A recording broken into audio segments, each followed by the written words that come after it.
En el presente video hablaremos sobre los derechos de la naturaleza, comenzando con los fundamentos. Cabe recalcar que esta información es tomada de un ensayo crítico de derechos y garantías del autor Ramiro Ávila Santamaría.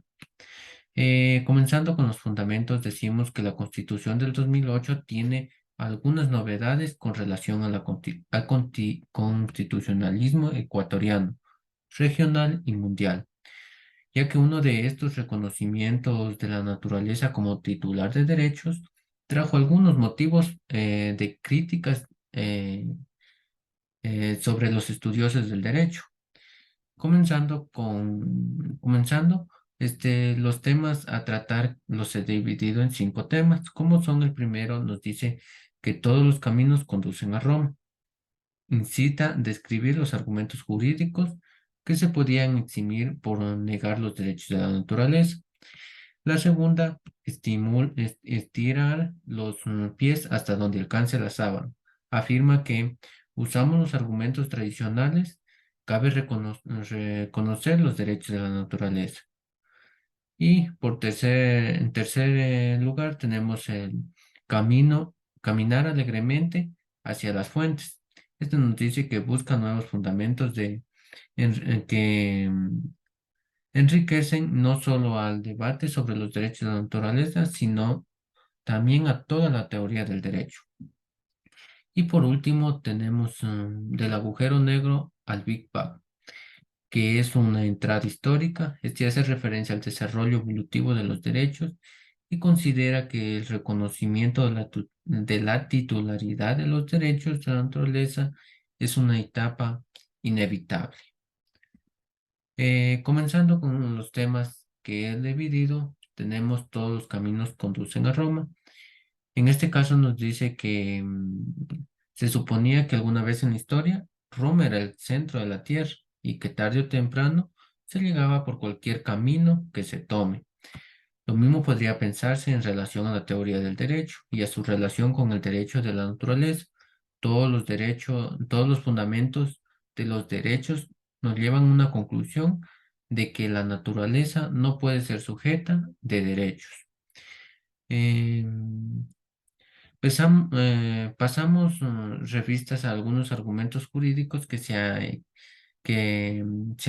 engrimido en la teoría del derecho para sostener que los seres humanos merecen una protección especial por parte del Estado, en la que he tomado ciertas normativas para poderlo definir al tema, como son la dignidad, el derecho subjetivo, la capacidad y la igualdad. ¿Qué decíamos que la dignidad? Decíamos que la dignidad, eh, en primer caso, es un típico del sistema de seguridad social. Somos media hora para cumplir los fines de otros, porque algún rato las otras personas serán un medio para cumplir nuestros fines, ya que nos decía que la clave para entender la dignidad está en la formación del medio a fin. En segundo lugar, tenemos que propiamente el concepto de la dignidad. Solo podemos ser un medio para los fines de otros cuando siendo medio cumplimos nuestros fines. Y en tercer caso es propio de las personas santas del tipo Madre Teresa de Calcuta, que su fin era exclusivamente ser medio para otros, entregarse al puro y desinteresadamente interesado servicio, como la madre lo hizo con las personas enfermas de lepra en la India. De igual manera, tenemos estirar los pies hasta donde alcanza la sábana. Antes de explorar otros caminos, intentaremos forzar la teoría hasta donde más podemos para intentar sostener que con un poco de humildad y también de creatividad podemos considerar a la naturaleza como sujeto de derechos. En este se afirma que usando los argumentos tradicionales, cabe reconocer los derechos de la naturaleza con la dignidad, derechos subjetivos, dignidad. en la que se tiene sobre la naturaleza, derechos subjetivos, la capacidad, que la capacidad nos referimos a la capacidad de la naturaleza para adquirir derechos y la igualdad que debe ser tratada, los mismos derechos de los seres humanos como deben ser respetados los derechos de la naturaleza. Tenemos el siguiente tema que es caminar alegremente hacia la fuente. El caminar alegremente hacia la fuente significa explorar y estar abierto a lo que en el camino de fundamental se pueda encontrar. En el camino se puede encontrar un argumento que podría ser considerado utilitarista. Este consiste en otorgar una protección reforzada constitucionalmente que se le da por medio del reconocimiento de la titularidad del derecho por conveniencia. Entonces podemos constatar el fenómeno del calentamiento global, la contaminación ambiental, la desinteresación, destilificación, la inundación, la sobreexplotación y la protección sobre los recursos naturales. Y más datos que para acatar, concluyendo que es necesario proteger urgentemente a la naturaleza. De la filosofía andina utilizamos cuatro principios de su lógica que nos sirven como apoyo para establecer el derecho a la naturaleza, como son la relacionalidad, la correspondencia, la complementariedad y por último tenemos la reciprocidad. De igual manera, tenemos del agujero negro al Big Bang. Nos dice que el agujero negro quizás era completa integración entre el ser humano con la naturaleza, hasta que se incluyó el mandato bíblico, que al menos en la tradición judea-cristiana, que es lo que incluye determinadamente en la cultura occidental y denomina la tierra y de dominar la tierra y someterla.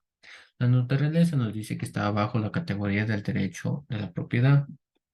En este sentido, nos decía que la naturaleza se, se, se compartimentaliza en tantas partes cuantas propiedades existan. El destino de la naturaleza depende de la forma de disposición de los dueños. La propiedad nos dice que puede ser usada, usufructuar y disponer de un bien mueble, ya sea mueble o inmueble, sin que exista restricción alguna.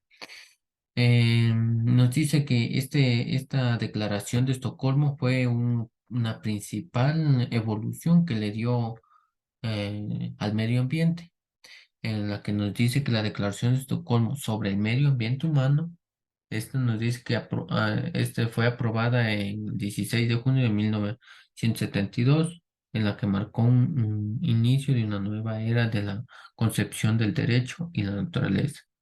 Sin duda nos dice que esta pieza jurídica es la culminación de un lento y decisivo movimiento ambientalista, sensible ante la población ecológica que se estaba comenzando a constatar. En la declaración nos dice que se reconoce que el ser humano tiene una enorme capacidad para transformar el medio ambiente que le rodea y que no siempre hace de forma constructiva.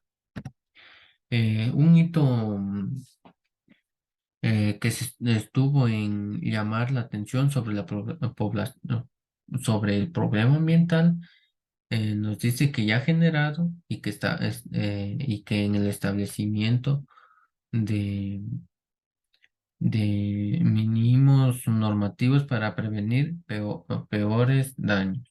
Sin embargo, la entrada sigue siendo desde la centralidad del ser humano. El hombre es a la vez obra y artífice del medio ambiente que lo rodea. Podemos de igual manera afirmar que la Declaración de Estocolmo es la piedra angular del derecho ambiental moderno. y el impulsor definitivo del movimiento social denominado verde. El derecho ambiental nos dice que ha tenido un desarrollo conceptual notable, tanto a nivel doctrinario como a nivel normativo. En la Constitución del Ecuador nos dice que por primera vez se la declara derechos a la naturaleza como un derecho autónomo del ser humano. De igual manera, hemos afirmado que defender los derechos de la naturaleza es defender al ser humano y que defender el ser humano es defender la naturaleza, ya que no es suficiente la creación de las categorías de derecho de naturaleza, sino que tiene que en algún momento superar estas distinciones que al dividir debilitan la concepción holística de la existencia, de la vida y del universo. Gracias.